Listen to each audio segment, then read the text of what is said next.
Greetings, people of the internet. I am Lucha Man, and welcome to Lucha Man Reviews. On today's episode, I am reviewing Dr. Stone.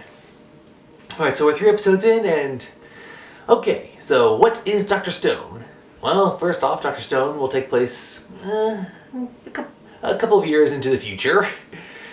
At some point in the future, it's the normal world. People walk around, mind their own business, doing this, that, and the other thing.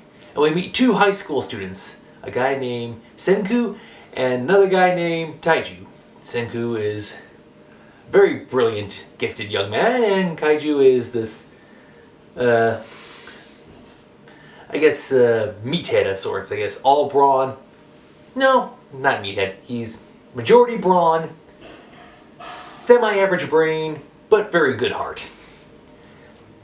So they're living a normal life when suddenly the entire Earth is covered in a strange green light, and everyone turns to stone.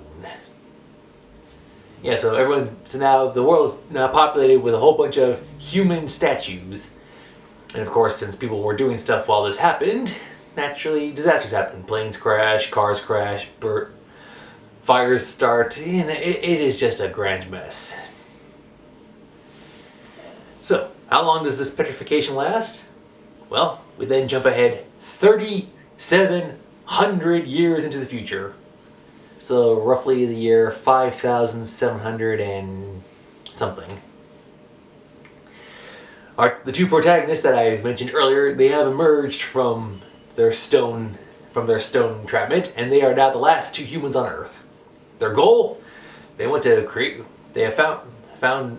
Senku has found a way to make a miracle serum, something that brings people back from being stone.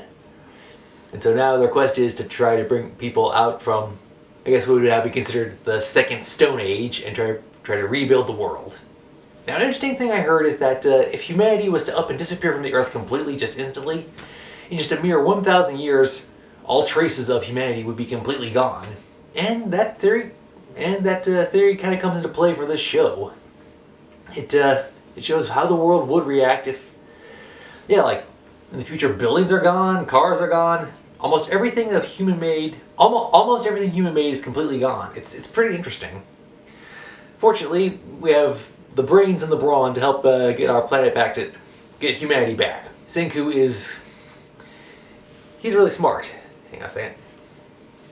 Senku is really smart, like it's scary, like he likes to use the expression billion, like there's a 1,000,000,000% chance this will fail, or there's a 1,000,000,000% chance this will work. And he is a scientist. I swear, this kid, if he gets any smarter, and if he gets old enough to drink, he will turn into the next Rick Sanchez. Probably in time for Rick and Morty season 4.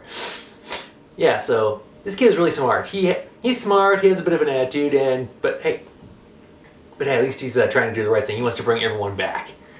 Interesting thing about the show is how in the show, like, he talks about how you can make things or do certain things with the right raw materials. And at the end of one of the episodes, it says the gathering and creation of materials listed in the show is real, but can be dangerous if you don't have proper training or supervision. Or you could also get arrested for doing some of this stuff. Yeah, since yeah, it's kind of interesting that they give that warning at the end, so it's like, okay, cool, so even though the show is entirely fictitious, it does have some techniques and stuff that are based firmly on fact. And as the show is going along, since it starts with first the entire world, then we only have 2 characters, and now the character universe is going to slowly expand. It's going to be interesting to see how this works out. Yeah, and then at one point, there is a very interesting question that is asked. Do you really want to bring back everyone in the world? Like, what about people who are, corrupt or bad or evil? Like, there is the question of if you could bring back everyone, or would you only bring back people that were, deemed worthy of being brought back, or, snubbing the people that were deemed, horrible. Very moral, ethical ambiguity right there. Yeah, so far, the series, first off, everything looks great. It's all natural forest and landscape and stuff, so it's pretty cool and so even though it is the future, it's not like the post-apocalypse where you have like Fallout from the Fallout series. No, this is like the future, but with the nature reclaiming itself. Of course, I remember there was the movie WALL-E, but humanity had polluted the planet so much that it took right up to the very end in the ending credits to show how nature was working its way back to claiming everything. Yeah, so it's really great. Visually, it looks great. Got no problems with the audio. And so far, I like the characters that we've seen so far. Very interesting. It'll be interesting to see how the story develops and progresses. Yeah, so... yeah, I give Dr. Stone a solid 9 out of 10.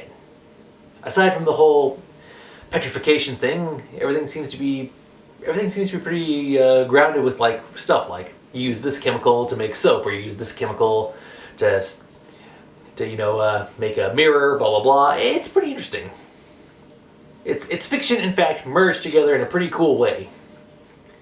There's just a few things I'm like trying to figure out, like who and or what caused this petrification light effect. Why did it happen? Why was it released? And the interesting thing is, even though it was targeted at humans, obviously there was some testing involved, as you'll see if you watch like the first or second episode, because clearly someone or something was planning this far in advance.